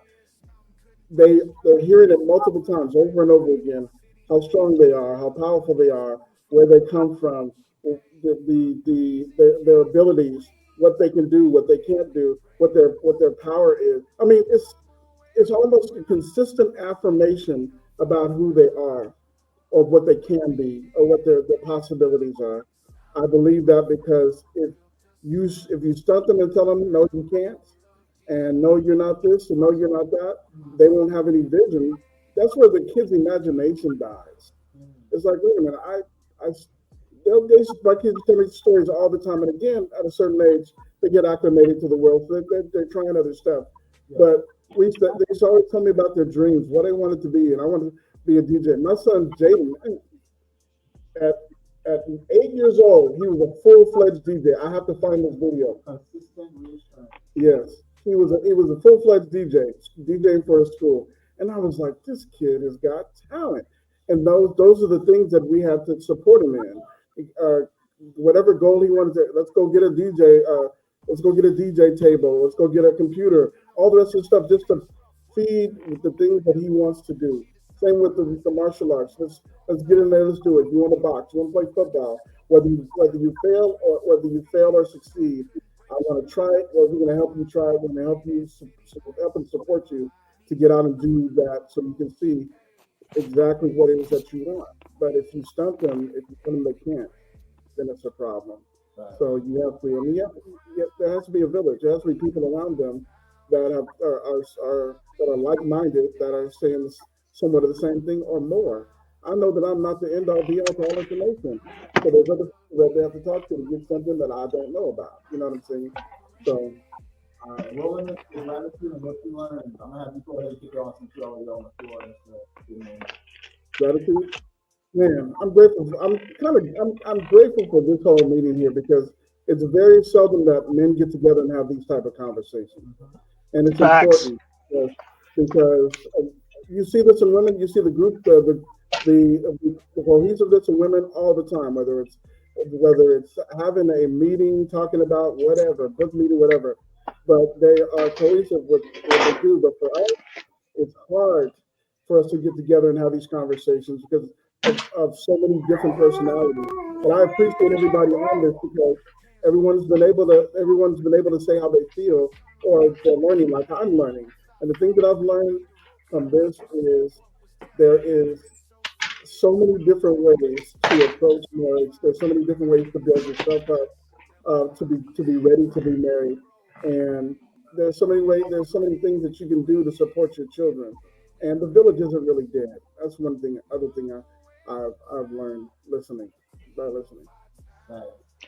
Agreed. You have Agreed. Hey, you. What's up? Gail. I can see. Gail. Oh, I'm Yes, still sir. in the meeting. I'm still in the meeting. Gratitude and Yeah. what you learn. Gratitude. Yeah, I'm grateful that you invited me to the meeting. Grateful that I didn't forget about the or actually you had to text me here, right? But I made it. I'm just grateful for another day. I'm great. I'm just all around grateful. What I learned, I think I'm gonna just go with the biggest thing I learned. I don't remember exactly who said it, but I think he said, if you haven't talked to anybody in like a year, hey, dismiss them. And I was like, I thought about it because I do have a bad habit. I'm like, do I really want to delete these people? Like maybe we'll link up or reconnect or something like this. Right. And then the benefit of the doubt. Yeah. And then he was like, but if you always have to reach out, then what's the point of friends? I'm like, you right. And hey, from there I was just deleting numbers. I was like, hey, well, I haven't talked to you, haven't talked to you, haven't talked to you. That's really what I was doing. Okay. But when you hear something, if you're not able to listen, if you're not able to listen and take different avenues of approach, and if you're so closed off to anything else that anybody has to say, unless it's profound or from somebody in specific, then what are you really doing? Because if you're not able to learn facts that I believe God has brought you in contact with, then what are you doing? Because you're not taking that advice, you're not hearing what you need to hear, you're not learning from what you need to learn from, and that goes into being a husband. If you're not learning, listening, communicating, like y'all said, what are you really learning? Because we're supposed to learn and grow every day. You're supposed to learn something new every day, no matter how big or how small. And then you're supposed to learn how to put that into practice and make it practical in your life. Absolutely. You're just closed off and saying that, oh well, I know everything. I'm this, I'm that, I'm the other thing. You're too wrapped up into yourself, and you'll never be able to grow because you're too arrogant. That's what I've learned. Okay. Mr. Nice Guy. I would say, well, first of all, I'm thankful for every time I'm able to communicate and conversate with like-minded individuals that, are trendsetters. You know what I'm saying? Every time I'm on this show, Divine, I always learn something, I grow, and I talk to people that are just profoundly as knowledgeable or more educated than I am, and it's always a benefit. What I've learned from this, I would say, it's not mostly what I've learned, but what I'm reminded of, and I've been given validation in, is that community and unity is so beneficial and important. And I couldn't be the man that I am today without like-minded people like you gentlemen in my life, sprinkled in my life, growing up. I tell people, people like y'all, I consider myself to be a congressman compared to what I could have been. And I couldn't have been this way, So I've learned that people need people. People need people. Nobody goes this life alone. And for those that argue and say they do, at the end of the day, even someone has to sign your damn check. That's what I tell you. So that's what I'm reminded of, and that's what I've learned, and I'm thankful for these reminders. Big up. So with it, for me, I just gotta say I am grateful for y'all to even show up. It's always a pleasure talking with individuals who have emotional intelligence, also are not afraid to talk about things that they have gone through in life. I say all the time, I'm like, look, we all have a story, we all have a voice. I was like, you never know who you may validate, who you may empower, or who you might uplift by just speaking about the things that you have gone through, things that you are going through. Because there's a lot of individuals in the world who think that they're the only ones that are going through something like this. And it's like, nah, other people have gone through it. Here, let me tell you what I did. So that way you can learn from my mistakes, or, okay, I'm already see how there's a light at the end of the tunnel. Have you looked at it in this perspective? So, I mean, that's what I love about my podcast. That's what I love about this platform that I have. And I mean, with it, I am slowly growing a community. Thank you, Totally Have of other individuals, male and female, who are warriors of love. They will sit there and, even though people upset them, they still love with the kindness of their heart, not seeking anything in return.